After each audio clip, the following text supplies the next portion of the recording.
Hello,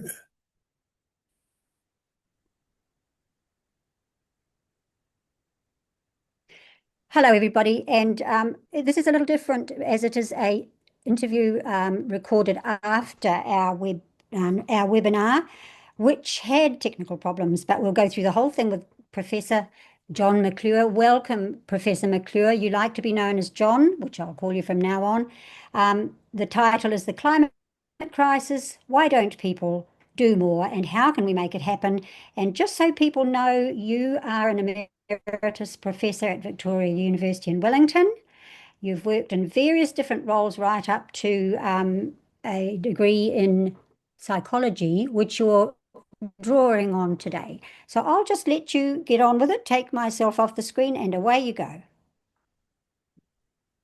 Okay, well, thanks for the invitation to do this talk, and I hope it's useful. So what I'm talking about is the climate crisis, and especially just why don't people do more about it, and how can we make it happen? So I'm going to give an introduction with a framework, with some sort of useful distinctions, and then talk about 4 specific issues or concepts which I think give us handles to get on to manage this issue. Understanding risk, motivation, and then 2 other concepts: dilemma, I won't do it unless they do it. So that's where we're heading. So just to reiterate the issue, I'm not an expert in meteorology or whatever. I'm in psychology, and Paul Bruce, one of your members, is an expert in this area and has given great talks on this. But just to summarize this very briefly, in the last 10 years especially, there's been a real spike in temperatures, and even more so in the last couple of years. And this is very concerning to scientists. And the best science suggests, yes, we do have a problem. Firstly, that climate change is occurring and it's accelerating. And secondly, that it reflects human actions, our greenhouse gas emissions that create a kind of a blanket around the earth, like a hot duvet on a warm night. And it's already having major effects, and it's going to have massive consequences unless we turn it around in terms of there'll be heat waves, fires, droughts, sea level rise, ice melt, and coral reefs will die.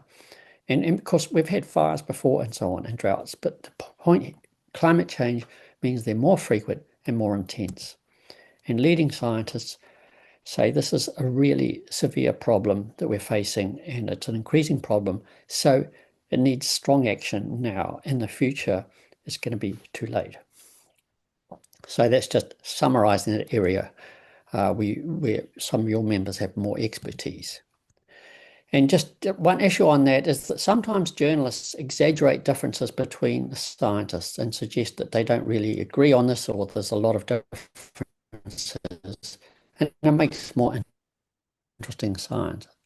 Story, sorry. But actually 97% of scientists agree with these 2 points, that climate change is occurring and it's due to human emissions. So if you look at that picture that's, say, about 100 scientists at a conference, just 3 of those, if you can picture the one at the back on the left, one at the back on the right, and one in the front, disagree about this, but it shows the overwhelming agreement of climate scientists on this issue.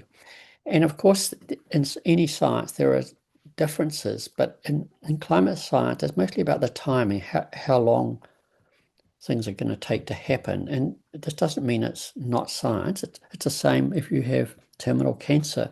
You might have the best cancer specialist in the world, but he or she won't be able to tell you whether you have 6 weeks or 6 months left to live.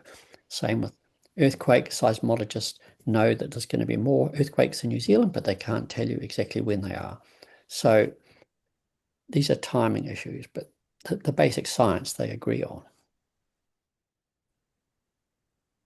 In terms of this issue, we've got 2 opposing trends. Firstly, on the one hand, we've got increasing emissions of carbon dioxide and methane, and other gases. that contribute to climate change. And this is because developed nations have been emitting natural gases, coal, methane, and so on. But also now developing nations want the stuff that we've got, and they have large populations, China and India and other countries. And so they're burning lots of coal as well. So that's increasing the issue. And of course, we have an increasing world population still, especially in Africa. And as well, we're chopping down forest and turning it into crops, to grow crops. And the forest is like the lungs of the planet. Forests absorb CO2, carbon dioxide. And so that's one trend. And the opposing trend is we have increasing solutions to this problem. We have new energy and technology. We don't actually need to keep using coal or digging for coal or gas.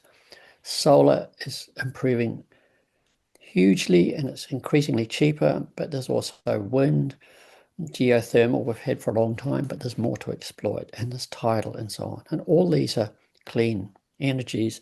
Some people in other countries would put nuclear in as well, but it's not popular in New Zealand, and we don't actually need it. We've got plenty of solar and wind. So, and as well as that, we've got new technologies.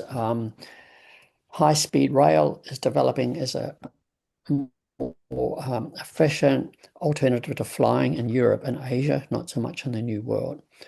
So to get from A to B, at least over land masses, high-speed rail is an option. And there's other actions we can take, riding bikes, modifying our diet, and consuming less stuff. So at the moment, it's a race between these two opposing trends, between increasing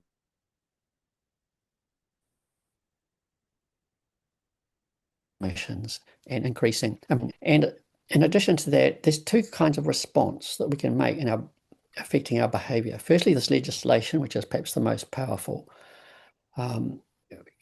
For example, in New Zealand, we have legislation improving our insulation in houses over the last 50 years. We now have to have double glazing, for example, and we did have electric car subsidies, the same in America, requirements that cars must use much less petrol, introduced by Obama and cut by Trump, revived by Biden and then cut again by Trump. But the legislation is very powerful, affecting the technology people use and the energy we use. But so legislation helps, but it's not enough on its own, and we also need voluntary actions. But the issue here is that many don't act and don't think there's a big problem, and many people think it is a big problem, but they still don't act. So the question is, why not? And how can we increase people's action to mitigate climate change, to prevent it increasing? And of course, this is the domain of psychology and other social sciences, which are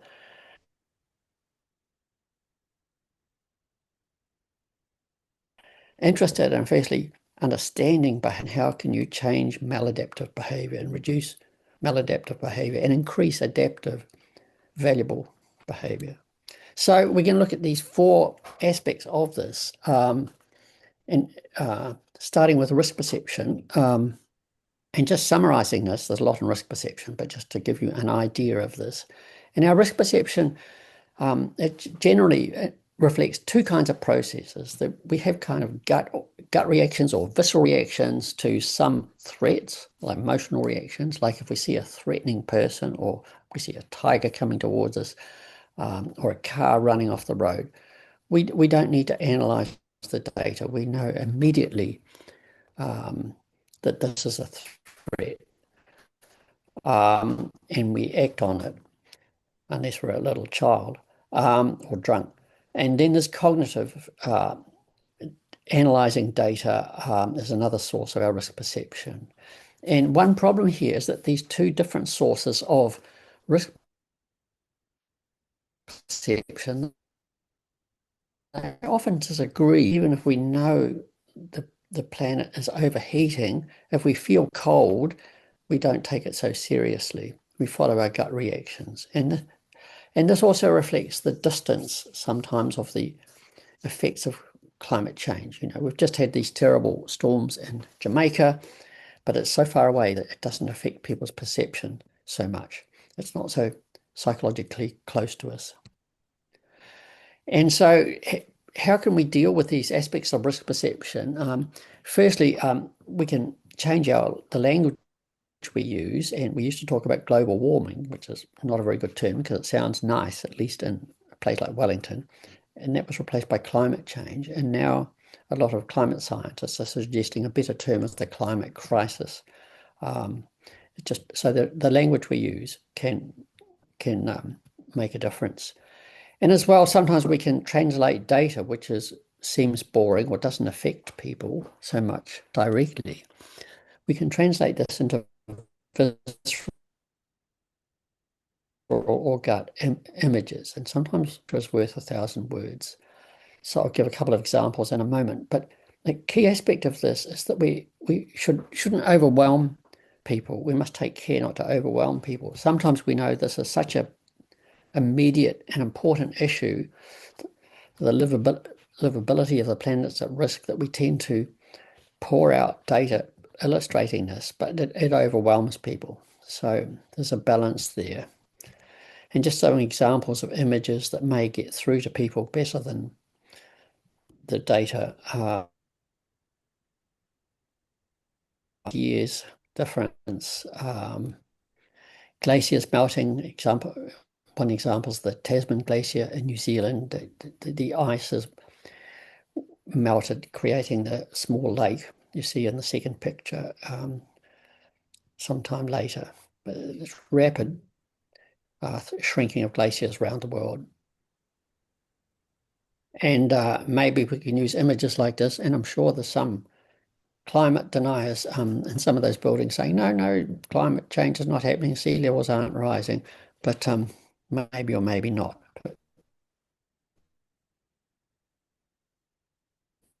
This is what Manhattan will, we don't know exactly when, but if we don't mitigate climate change. So that's a very brief summary on risk perception, but it gives you an idea that we need to tailor our message to the way people see risk without overwhelming people. So yes, we need data, but not just data usually. So I don't know if there are any questions on this topic. We've got 3 more topics to come. So do you want to pause at that point? I think John, that probably we'll move on because what you've talked about is very much known, but you have started to talk about the psychological answers, and that's what I think most of our listeners and watchers will be waiting for. So we'll probably just move on. You all right with that, Jack? Yep. Right. Okay. Yep. No, happy to.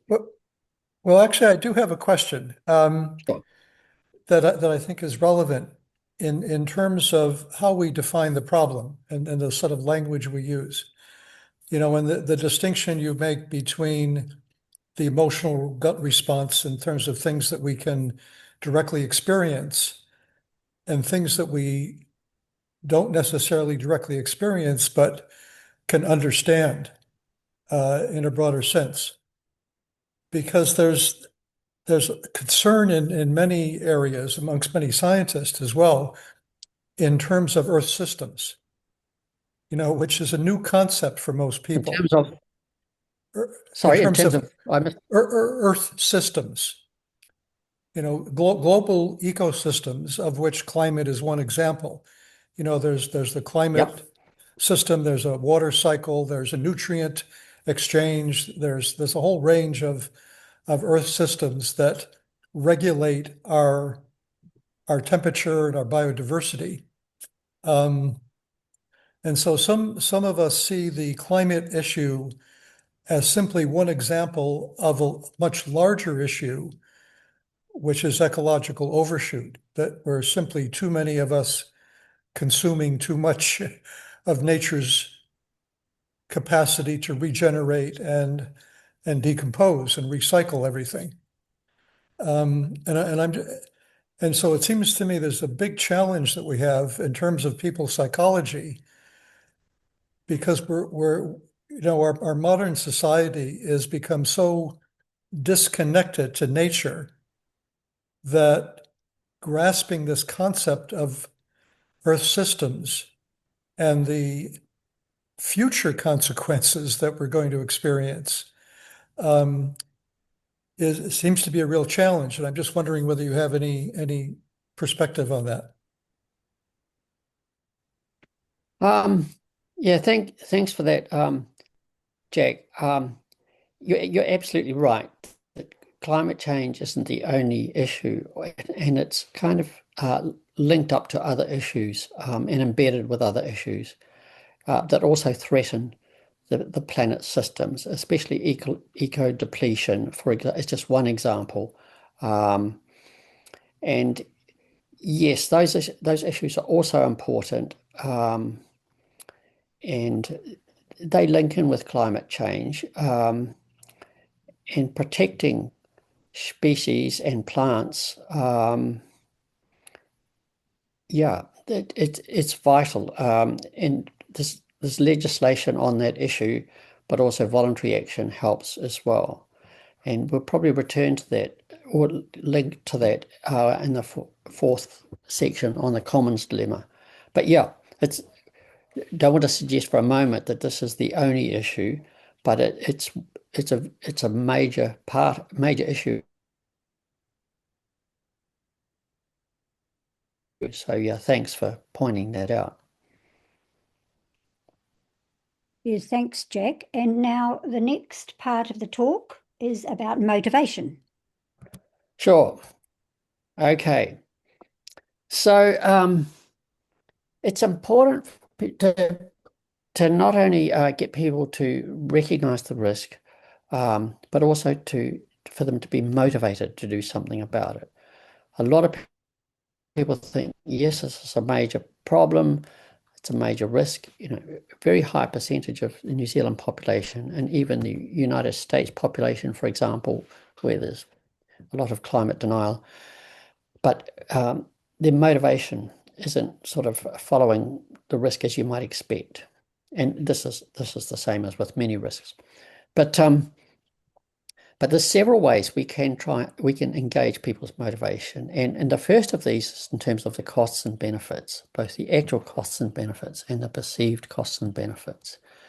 And it's interesting that a lot of people assume the so-called green option, shorthand for a sustainable option, people assume this always costs more. And sometimes it does, especially in the short term. But it's often cheaper in the medium term or the long term. Just some examples: LED light bulbs, those curly light bulbs, they cost more than the old light bulbs, significantly more, but they last much longer and they use much less electricity, so they pay off quite quickly. And insulating a house can cost quite a bit in the short term, although it's possible to have some insulation that doesn't cost so much, like flatters can put plastic on the inside of their windows of a house they rent. Even that makes a difference. But often insulation is definitely quite expensive, but it pays off in the long term. And fortunately, some of this is being required by legislation.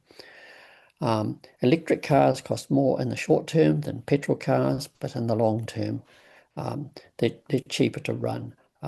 Might cost $5 a week to charge up your car. And so if we assess the costs of actions on a long-term basis, the cost of not acting is sometimes greater. And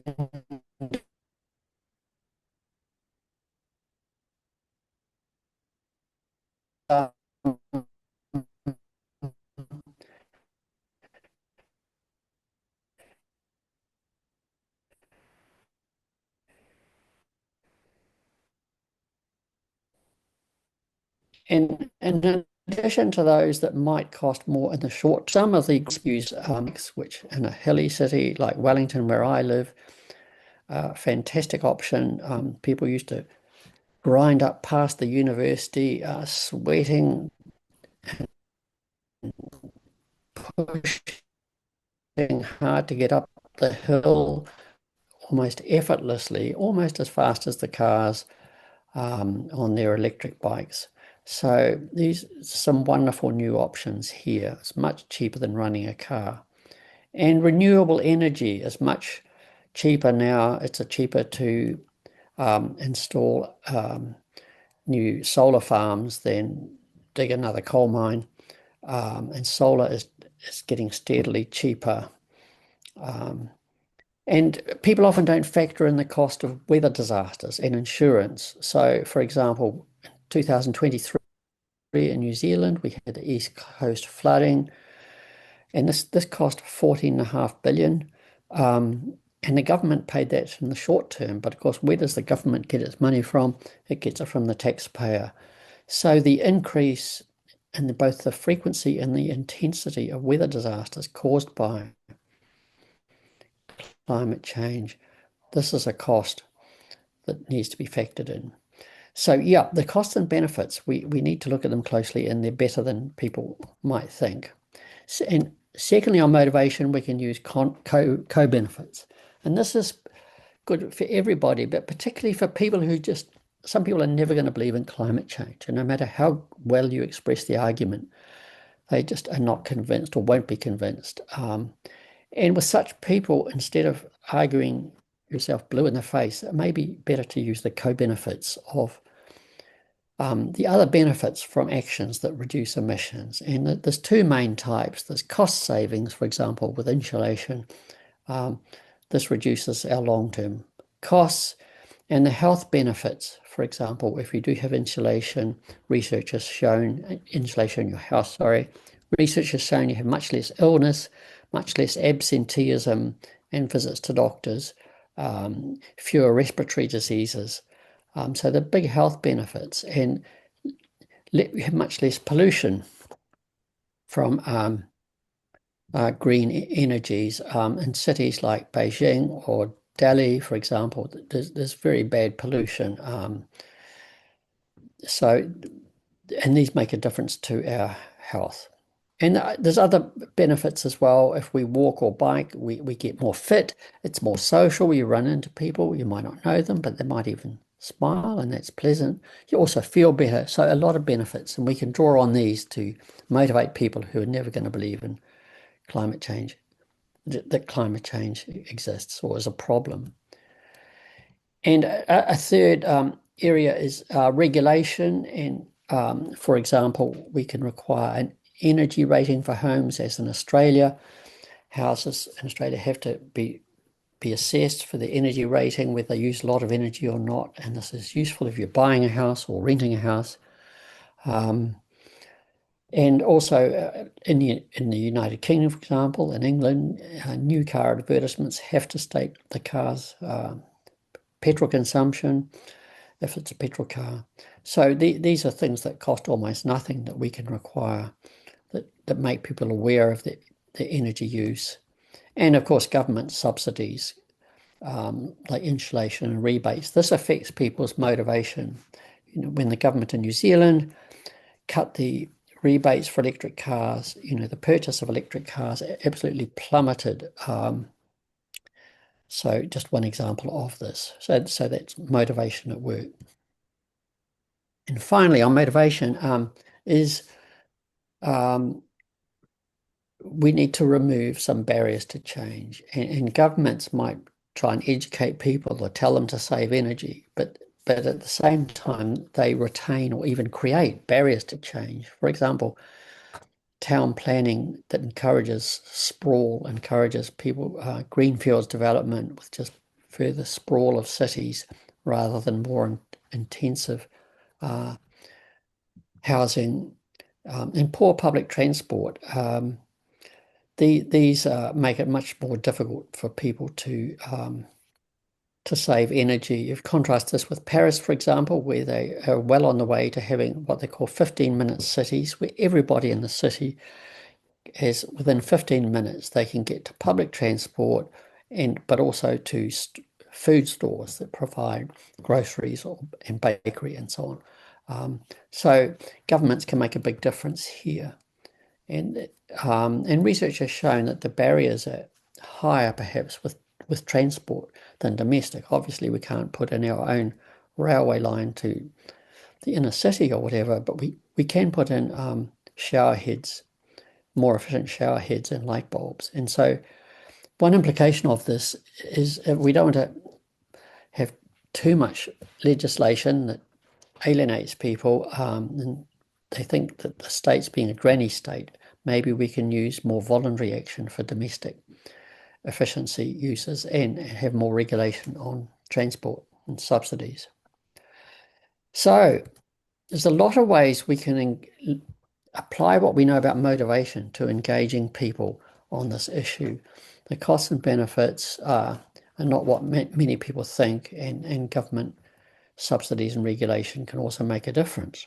So happy to take any questions here if there are any, or we can just carry on to the next section. So I don't know, Beverly and Jack, if you have a question, but I'll just make a statement that you might like to comment on. And I've read about climate anxiety or eco distress. And what is very obvious is this must never be considered to be a pathology, because it's actually a healthy response to a worry or a fear and a sadness and a helplessness and a sense of impending doom. Now, you've been talking about motivation as one way of encouraging people to move on from that state. But would you agree that it's not a pathology and that we can somehow say, what can I do about it? What can I influence? And what can I not do anything about? Meaning that you've got two circles that are positive. I can do something about it. Little things like the light bulbs you talked about. Something else I can influence. I can join a group, and that group can influence politicians. But then there's this little thing in the centre that I can do nothing about. There's only a little bit in the centre. And I think, do you think that it's a pathology or not? well, it's a great question. And the next point on fatalism is going to relate to this. Right. Let's But get if into people, it. well, yeah, but if people are worried about climate change, I wouldn't call it a pathology. If so, let's see if it gets answered in the next section, if it doesn't, I'd love to come back to it. Thank you. It's a great question. Thank you, Beverly. We'll move on. Okay, so this third of these four concepts that are useful in this domain is fatalism. And just what is fatalism? Well, it's people thinking, what can we do? Our efforts are puny. What difference can we make? There are billions of people in the world. This is a global issue. And, what difference can I make? Or what difference can New Zealand make? We're only 0.2% of the world's population. And as John Key said, so we shouldn't get too concerned about what contribution we can make, because it won't make any difference. And this fatalism is very potent with climate change because it's such a global issue. So how can we deal with this fatalism? And one way to look at it is that, yes, we are just 5 million people in New Zealand, of 8 billion, sorry. But you could think of even China, which has well over 1 billion people, that it's made up of multiples of 5 million. So one city in China of 5 million people. New Zealand can do as much, perhaps, as that one city. And perhaps another way of illustrating this idea, which is actually David Ratt of NIWA suggested this idea about sort of dividing up China into groups of 5 million. But if you imagine the stadium lights, like at the stadium in your city, like at the Westpac Stadium in Wellington, they often refer to the metric of the lights in terms of the old concept of candle power. So let's imagine those lights are equivalent to 100,000 candle power, and they're very bright lights. If you picture that relating to Bob Dylan concerts in the 1980s, people used to light a candle come along the candles to the concert. So in Wembley, there might be Wembley Stadium in London, there might be 100,000 people there. And if they all light a candle, that's equivalent. It's like matching the bright lights over the Westpac Stadium. And so, of course, each one candle doesn't make a lot of difference, but without each one, there'd be no light there at all. So each of us is just one person, but we make each have as much contribution perhaps as others. And also we do influence other people. One person like Greta Thunberg or Al Gore, they've influenced millions of people. So we can influence others around us. And in addition, we can also, we might be isolated, but we can gain strength from belonging to groups that have shared goals, like our climate declaration. So a number of issues, number of ways there of dealing with this issue of fatalism and the idea we can't make any difference. And if people are fatalistic, there are other ways we can counter that fatalism. And one of these is to focus on specific actions. And one piece of research showed that if you say to, they asked people, can we stop climate change? And most people said no. It's too big for us to change. We can't change it. And then asked the second question, and can we cut energy use in the shower, from an average of 10 minutes to an average of 8 minutes? And people thought for a bit and they said, oh, yeah, yes, we can do that. And this is a key psychological principle that if you focus on specific actions, people feel much more able to deal with a solution than if you just focus on global problems that are interlocked. And sometimes small actions can make a difference, like we talked about LED light bulbs.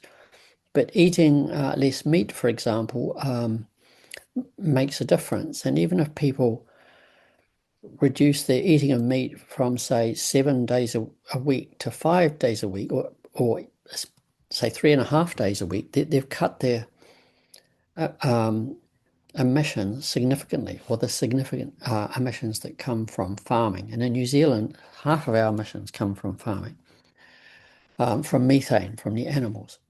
So that's one way, one relatively easy way to make a difference, just changing the meals into even having more fish rather than meat, or going vegan or vegetarian. But there are other ways, like if we paint our roofs white rather than dark colors, this reflects the sun, and it costs the same. And if you look at islands near the equator, like the Greek islands in this photo, and other countries like Morocco, they're the same. They didn't even need rocket science to know this, that having their roofs and walls white, it reflects the sun, and that means the houses are cooler, and it also reflects the sun into the atmosphere. And of course, it costs nothing. And we can, in democratic countries, everyone can vote, putting a cross on a piece of paper, and that hugely affects the future voting, perhaps the most powerful action we can take. And we all have as many votes as the Prime Minister, and we can see the effects of voting with the difference in policies, for example, between President Trump and President Biden before him. So voting makes a very big difference. And relating to the question that Beverly raised just a moment ago, the messages we use it's important we know which ones work best. And sometimes it's intuitive for scientists who know this is a very big and pressing problem to communicate messages that create a lot of anxiety. This is intuitive, but it can be productive in that high anxiety leads to paralysis or denial often. Now, of course, moderate anxiety is needed and beneficial. Having no anxiety about the problem is not helpful. But if people get super anxious, they get paralyzed, like the possum in the headlights. Or else they often, a coping mechanism is to deny the problem. And so it's best not to catastrophize in the messages we give. Like if we say it's a disaster, if we go past 1.5 or 2 degrees, we tend to use round figures.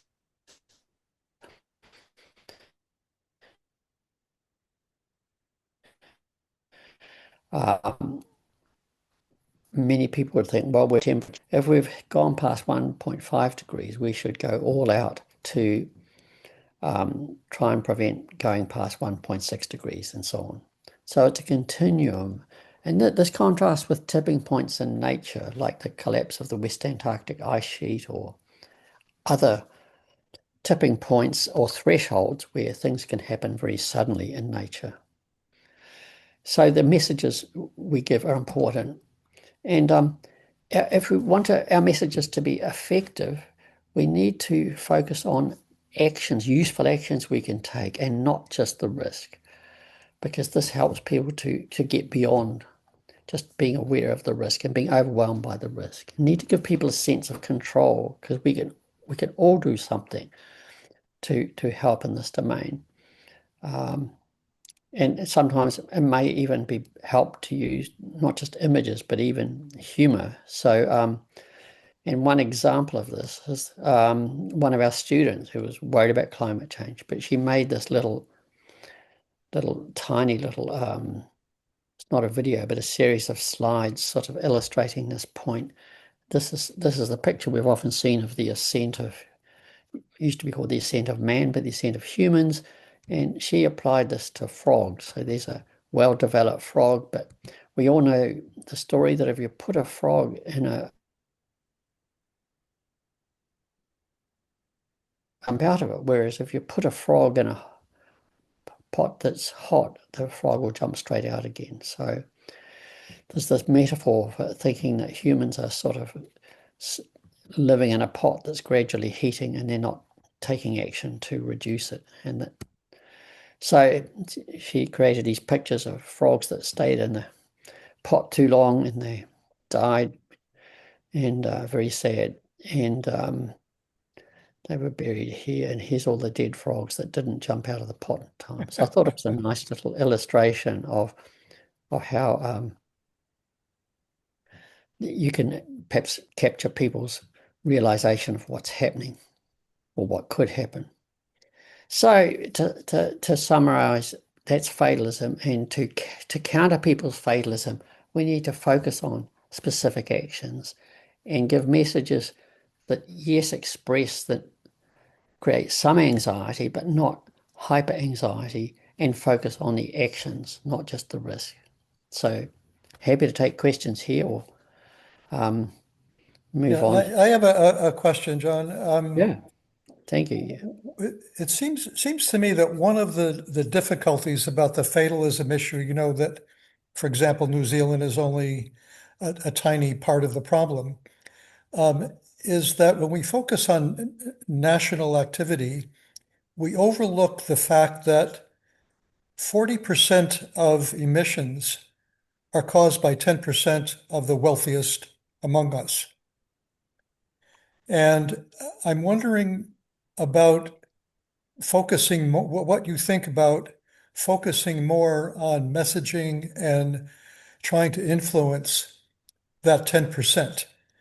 Because if they're doing the majority of the emissions, it seems to me that, they could have a significant, and they're generally, if they're more wealthy, they're likely to be more influential as well and setting examples for others. And also, I suspect that many people who are likely to be watching this webinar are going to be in that upper 10%. We tend to think that it's just the billionaires and the multimillionaires, but in fact, if you have net assets of something like, I forget, I think it may be 100,000 US dollar equivalent, that puts you in the global top 10%. So any messages that you would suggest, for this group? Great question. Thank you, Jack. I was just thinking about this morning. I don't have a good answer on it, but I was thinking,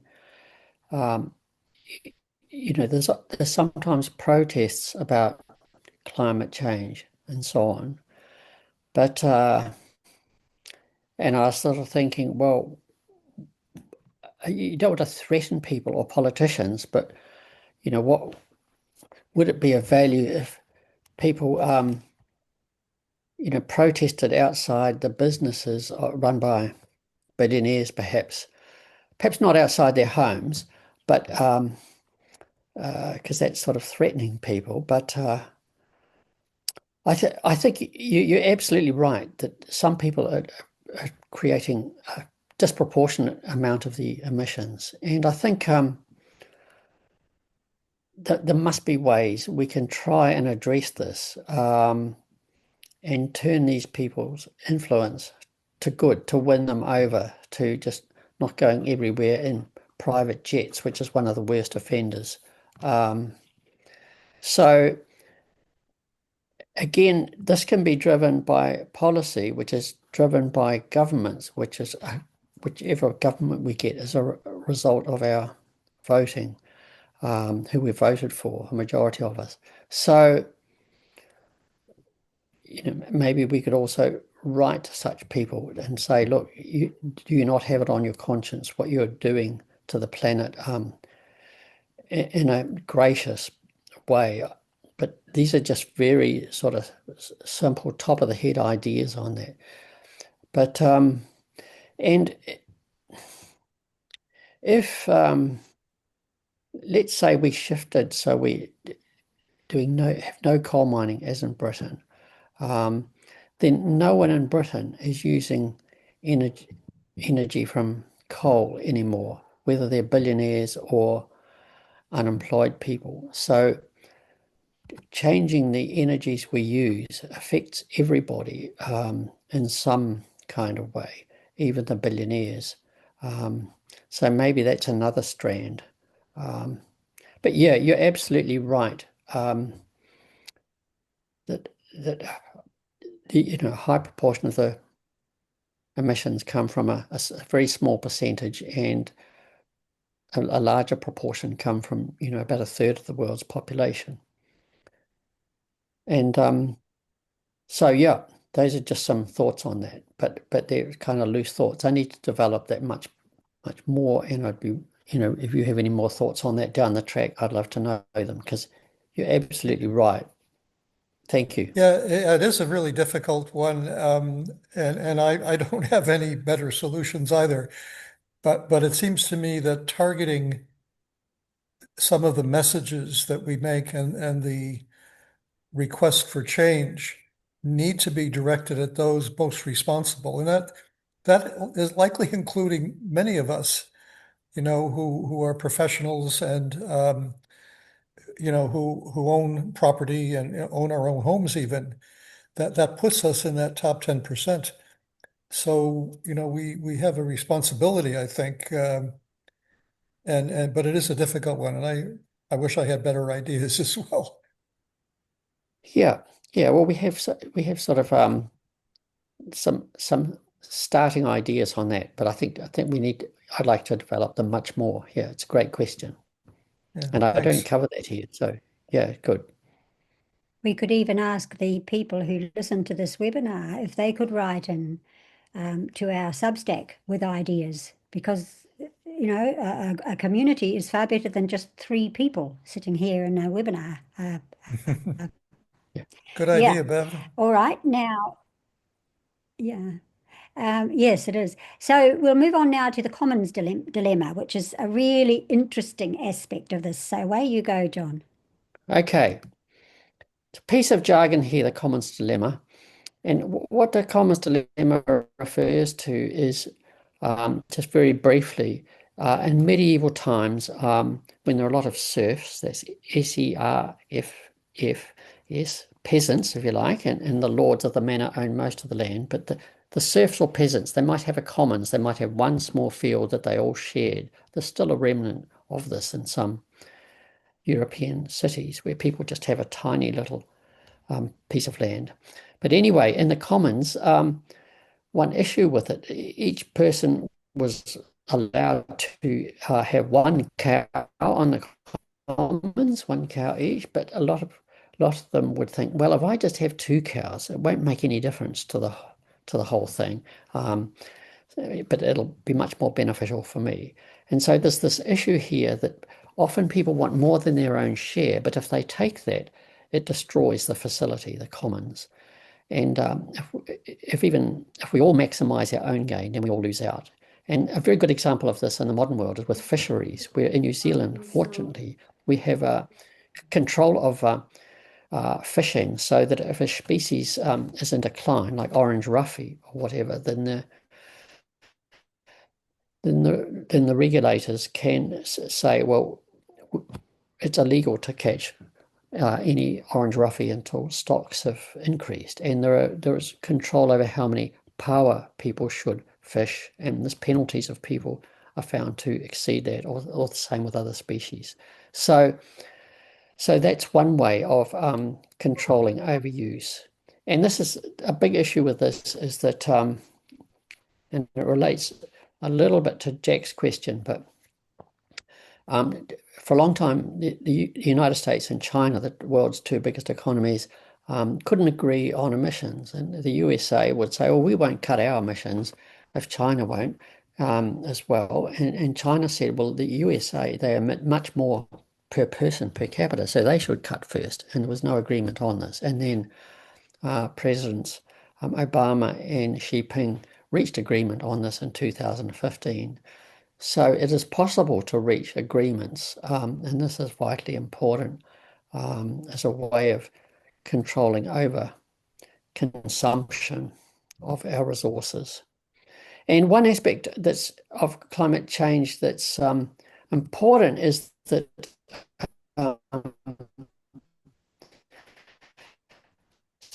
sometimes with fatalism, and we did a study on this, asking people what affects their actions, your own actions regarding climate change. This was carried out in Wellington. And so we gave people items of measuring their fatalism, like one of them was, my contribution's just a drop in the ocean, so insignificant, it won't make any difference. So that's I can't or we can't kind of way of thinking.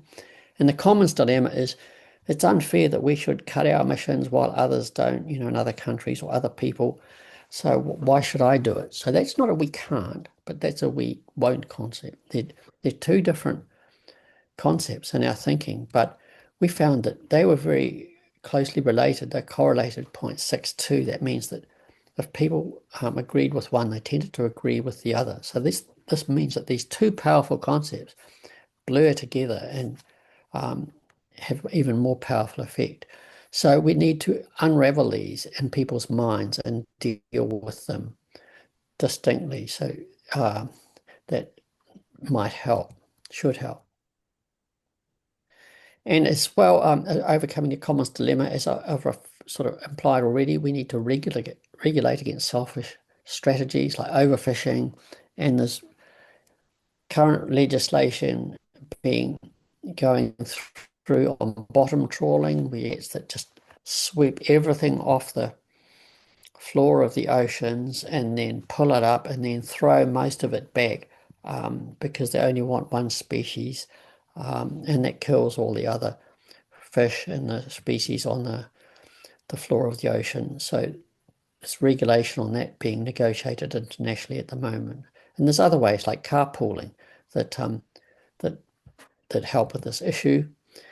And some people think, well, we shouldn't move first. We'll do it only when others do. But there are some advantages of moving first, and especially even commercially, you win market share. For example, China didn't invent electric cars, but they've taken the lead on electric cars and batteries, and they are selling huge numbers of electric cars. So that's a case of moving first. The financial benefits of that for them and for the planet.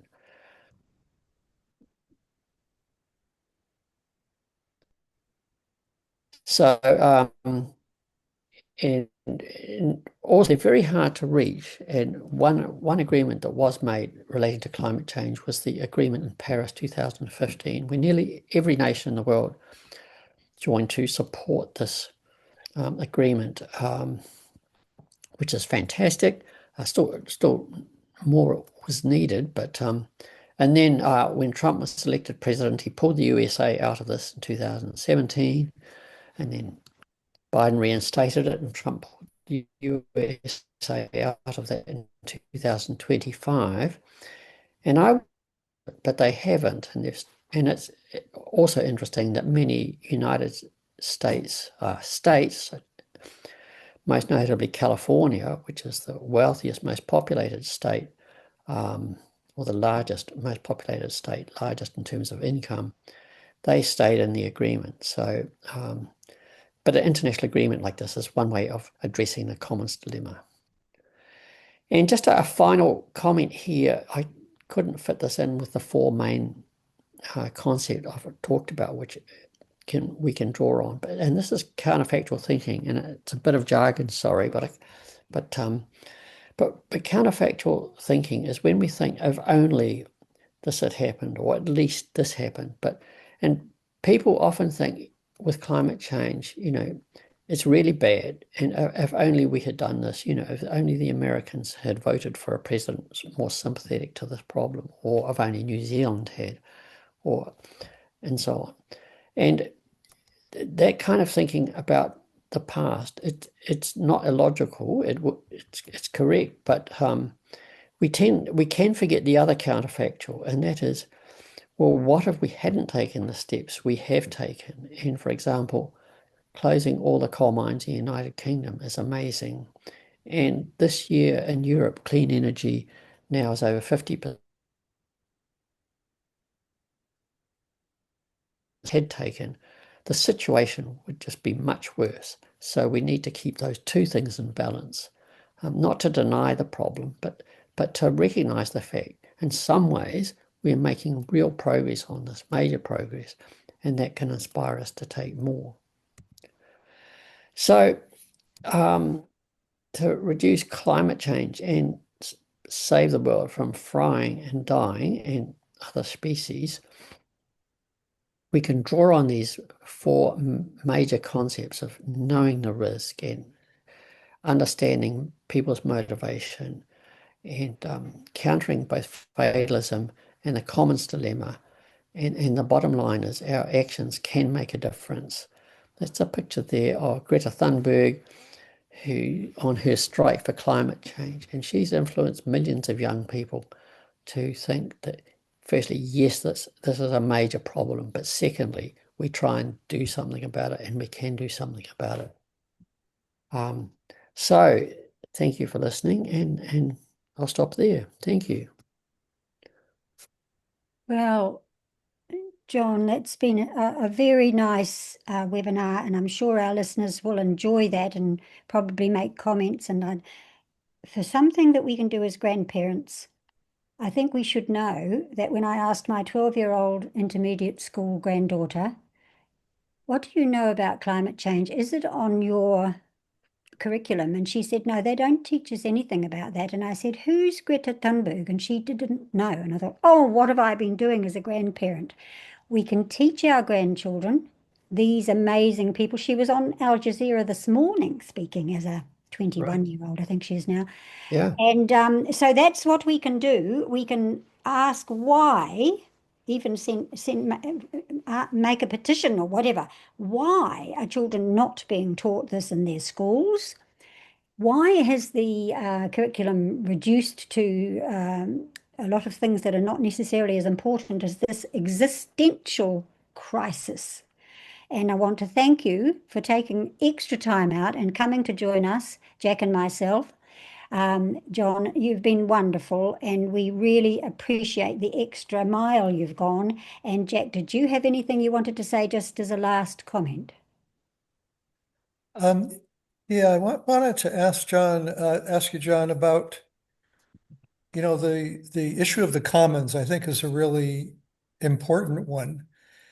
And one way of thinking about the Earth systems, whether it's the climate system or the nutrient cycle systems or whatever, is that all of that is our commons, but we're so far removed from it that we don't really appreciate the benefits that they provide for us. And, Bev, your comment about the children not getting this kind of information in school about ecology and how we are, very much part of nature. It seems to me really, really important that we increase understanding of that, because we want to make sure that as we deal with the climate crisis, we don't make some of these other problems worse.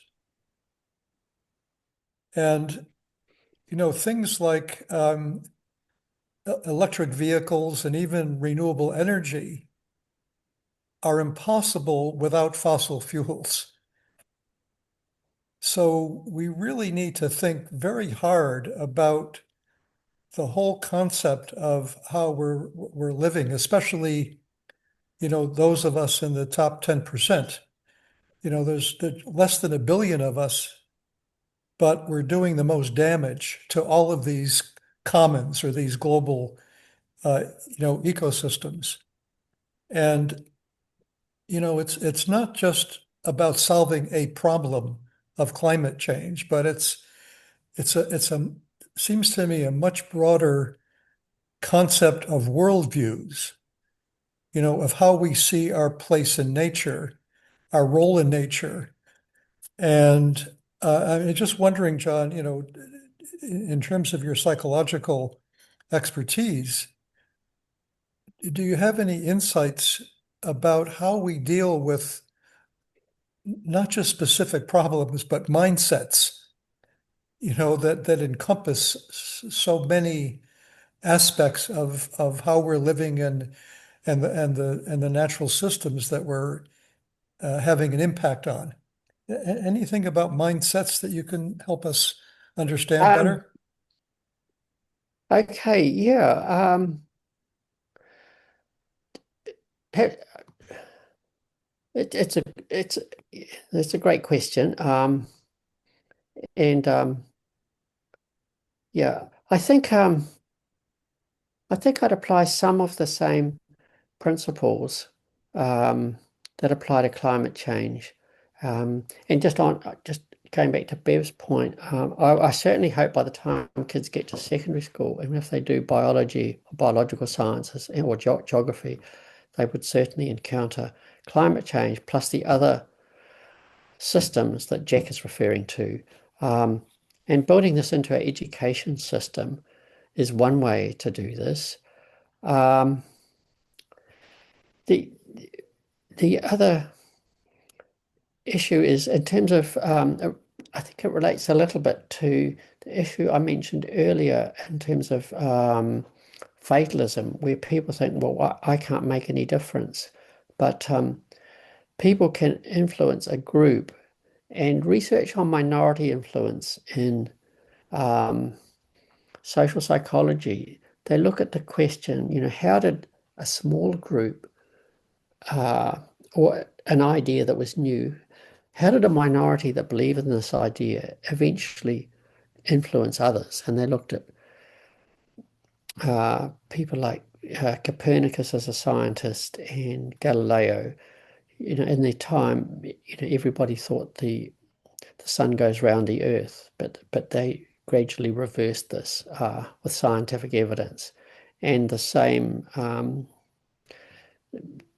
the academic Moscovici, who studied minority influence, he applied it also to people with religious beliefs, like Martin Luther and the Protestants were a small minority, but then they had a bigger influence. And what leads minorities to be able to have a stronger influence? And he picked up dimensions like being absolutely consistent in your position, but also not rigid in discussing things, but being open to debate and so on. And these are ways that minorities can influence others. So we can perhaps draw on some of those concepts to look at how we can influence people, as well as using the education system adaptively with children.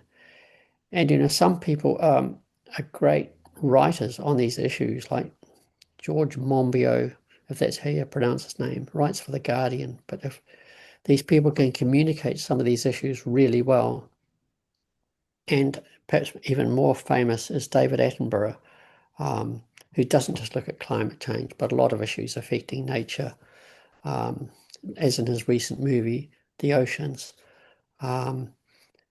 We can support these communicators. He's 99 and he's still doing this effectively. So again, communicating well is a key issue, and not just shouting at people, but communicating consistently, but graciously and clearly, and talking with people, not shouting them down. So that's just a smorgasbord of thoughts around your question, Jack. Thank you. And thank you, both of you, for coming back today to make it possible for our people on our climate declaration to get the most out of your webinar, John McClure. I thank you very much, and I just say all power at COP30 to those little nations like Vanuatu, Samoa, and Fiji, and those big nations, bugger them, such as India, America, and Ursula von der Leyen from the European Union, who are not present. So all power to the little people, and thank you both. Okay. End Thank it you, there. Beverly. Okay, Thank take you, care. Thank Bye-bye. you. Bye. Yeah, thanks. Good to talk. Thank you. Talk. Thank you.